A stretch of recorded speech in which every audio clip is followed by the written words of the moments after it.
Helpful. Sir, आज जो हमने इस तरह स्टॉक मार्केट में तेजी देखी, तो यकीनन एक तो बताया जा रहा है कि कैपिटल गेन्स टैक्स को चेंज ज़्यादा नहीं किया गया, और दूसरा नॉन फाइलर्स के लिए जो सख्ती की गई है उसको बहुत पॉजिटिवली लिया स्टॉक मार्केट ने।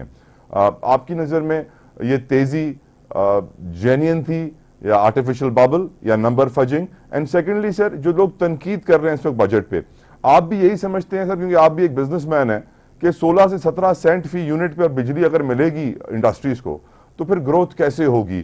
और अगर ये 38% एफबीआर के टैक्सेस टारगेट बढ़ रहे हैं, टैक्सेस बढ़ रहे हैं, तो सर कारोबार करना मुश्किल होगा, मईशत सही तरह चल पाएगी? जुबैर मोतीवाला साहब। देखिए, बात आपने 2-3 सवाल एक साथ कर जी सर। स्टॉक एक्सचेंज जो है वो तो इंडिकेटर्स पे चलती है। हमारी स्टॉक एक्सचेंज इमोशंस पे चलती है, सेंटिमेंट्स पे चलती है, और कोई भी एक खबर उसको पकड़ के चलती है। माने बहुत ज्यादा प्लेयर्स नहीं है स्टॉक एक्सचेंज में कि वो बाजार को उठाना चाहें तो बहुत ऊपर उठा सकते हैं। अभी जो कैपिटल गेन टैक्स नहीं लगा या डिविडेंड के ऊपर टैक्स नहीं लगा, डेफिनेटली ये बहुत बड़ी बात है स्टॉक एक्सचेंज के लिए, उसको बढ़ना चाहिए था। लेकिन मेरी नजर में जितनी बड़ी है उतनी नहीं बढ़नी चाहिए थी। लेकिन बहरहाल उसका एक पॉजिटिव सेंटिमेंट था, उसको पॉजिटिवली लिया स्टॉक एक्सचेंज ने, और मार्केट के अंदर तेजी आई। दूसरा जवाब जो आप कहिए है ना कि एक्सपोर्टर्स, और अगर आप 16-17 सेंट की बिजली बात कर रहे हैं, आज तो 18 सेंट की बिजली है। और हमारी जो मीटिंग्स हुई हैं प्री बजट के अंदर, उसमें उसकी रैशनलाइजेशन की बात हुई है, 9 सेंट और 10 सेंट की बात हुई है। तो वो उसका क्या रिजल्ट आता है एक आध दिन के अंदर वो हमको देखना पड़ेगा। अगर वो नहीं करते तो बहुत तकलीफ वाला मामला हो जाएगा। गैस के रेट की रैशनलाइजेशन की बात हुई है, यूनिफॉर्म गैस रेट की बात हुई है, उसका भी हम इंतजार कर रहे हैं कि किसी तरह से जो है वो भी हो जाए। क्योंकि देखिए, एक्सपोर्ट जो है ना वो ऐसी चीज है, एक्सपोर्ट है ये, यानी मेरे घर में इस्तेमाल नहीं हो रहा, ये मैंने बाहर भेजना है। जब मैं बाहर भेजता हूँ तो मैं अकेला नहीं हूँ, दुनिया के अंदर 152 ममालिक जो दुनिया में एक्सपोर्ट करते हैं। हमारे जो पड़ोसी ममालिक हैं वो भी एक्सपोर्ट करते हैं। जब वो दोनों एक्सपोर्ट करते हैं तो उनकी और अगर मेरी कॉस्ट में फर्क होगा तो मैं तो अनकॉम्पिटिटिव हो जाऊंगा दुनिया की मार्केट में। मेरे को मैं ये चाहता हूँ कि हमें कोई सब्सिडी नहीं चाहिए, किसी किस्म का कुछ नहीं चाहिए, लेकिन हमसे सब्सिडी ना ले और हमारे पर अपफ्रंट लोडिंग ना करे। हमारे रॉ मटेरियल्स को जो है ना वो उसको ड्यूटी फ्री आने दें।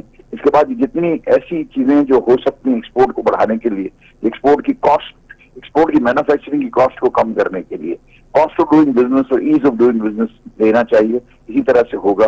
अब इसमें जो 3,500 अरब रुपए की जो टैक्सेस लगे, लमाला इसका कहीं ना कहीं से इफेक्ट तो आएगा। जब आप सारी चीजों पर से एग्जेम्पशन विड्रॉ करते हैं तो इसका मतलब हर चीज पे टैक्स लग जाएगा। जहां कल नहीं था वो आज है। अब उसमें तो फिर फार्मास्यूटिकल भी आ गया, इसमें बहुत सारी ऐसे शोबे हैं जो आ गए।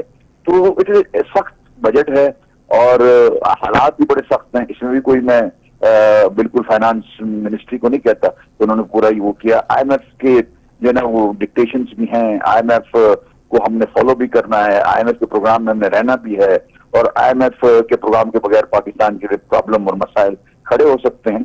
उसी हिसाब से ये बजट बना हुआ है। मैं समझता हूँ कि वक्त जो है अगले साल का would be a difficult year.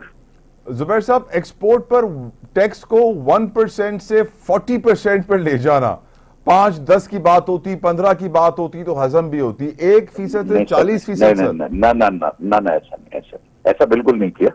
देखें, जो 1% जो टैक्स है ये टर्नओवर पे था, यानी मेरी सेल अगर 100 रुपए की है उसमें तो सारी चीजें है ना जी। और जो इनकम टैक्स होता है वो नेट ऑफ पे होता है, यानी आपने जो सारे खर्चे किए, कॉस्ट चली गई, सब चली गई, उसके बाद आपको जो नेट प्रॉफिट हुआ उसका 40% लगता है, उसका 32% लगता है, उसका 35% टर्नओवर का नहीं होता। जब ये 1% टर्नओवर है ना, it equals to normal regime के 22.5% के बराबर है। अब अगर उन्होंने इसको मिनिमम टैक्स किया है और अगर नॉर्मल टैक्स रिजीम में लेके आते हैं तो फर्दर 8-10-12% जो है ना हमको करना पड़ेगा in the regime, in the income tax regime. वो टर्नओवर का तो हो ही नहीं सकता। टर्नओवर का 40% तो मतलब वो 3% और 4% की प्रॉफिटेबिलिटी होती है, वो तो हो ही नहीं सकता। ना वो कर रहे हैं, ना वो कोई ऐसा कोई स्टेप लिया हुआ है। 1% को मिनिमम टैक्स किया है और फिर जो है ना इनकम टैक्स की जो उसके अंदर आपने अपने जो नफा किया है, नुकसान किया है, अगर नुकसान किया है तो आपको मिनिमम 1% तो भरना है। अगर आपने नफा किया है 1% के मिनिमम टैक्स से ज्यादा, मिसाल के तौर पर अगर 1% से आपके 100 रुपए बनते हैं और आपने अगर 101 रुपए कमाए तो आपको 1 रुपए पे टैक्स देना है, जो नॉर्मल रिजीम का टैक्स है, जो सारे पाकिस्तान में लोग देते हैं। ऐसा नहीं है कि 1% से 40% गया है। ठीक सर। तो ये, लेकिन हम उसको बिल्कुल 100% इसको हम कबूल नहीं करते, क्योंकि ये जब लाया गया था तो उसकी उसकी चेक क्यों लाया, ये 1% टर्नओवर पे टैक्स क्यों आया? इसलिए आया कि एक्सपोर्टर्स को उस वक्त की गवर्नमेंट ने, मतलब यही गवर्नमेंट थी, शायद मियां साहब भी थे, वो जो है ना, उस गवर्नमेंट में ये फैसला किया गया कि हमने एक्सपोर्ट बढ़ानी है और एक्सपोर्टर को पीस ऑफ माइंड देना है, मार्केटिंग के लिए टाइम देना है, कैपेसिटी बिल्डिंग के लिए टाइम देना है, क्वालिटी कंट्रोल्स में उनको जो ना कॉन्सेंट्रेट करवाना है, बजाय इसके कि एफबीआर की जो है वो फाइल करने में और ये ऑडिट आ रहा है और वो मर्चा चाहिए, उसको खत्म करने के लिए एक कैलकुलेशन की गई बाकायदा। उस जमाने में 30% शायद था इनकम टैक्स रेट, उसको कैलकुलेट करके 22.5% का 1% बनता था, तो वो लेवी किया गया to give the peace of mind to the exporter. ये नहीं था कि जी आप जो है इसको वापस इसको अगर करेंगे तो पीस ऑफ माइंड कहां जाएगा, फिर ये तो वही के वही सारे प्रॉब्लम शुरू हो जाएंगे। अब अगर आप 1% है और आप समझते हैं कि ये कम है, तो आप 1.1 कर लें, 1.2 कर लें और अपने रेवेन्यू को पूरा कर लें। एक्सपोर्टर की जो है ना उसके अंदर जो आपकी जो उसकी लाइफ है या उसकी जो कंसंट्रेशन है उसको नहीं तोड़ना चाहिए। सर, पाकिस्तान बिजनेस फोरम का ये कहना है कि अगर टैक्स के मामलात मजीद मुश्किल किए गए तो इससे टैक्स चोरी बढ़ेगी और नॉन फाइलर्स को कोई बेनिफिट या इंसेंटिव देना चाहिए था ताकि वो अट्रैक्ट हों और वो टैक्स देना शुरू करें, न कि उनके लिए मुश्किलात खड़ी करनी चाहिए थी। Your opinion sir?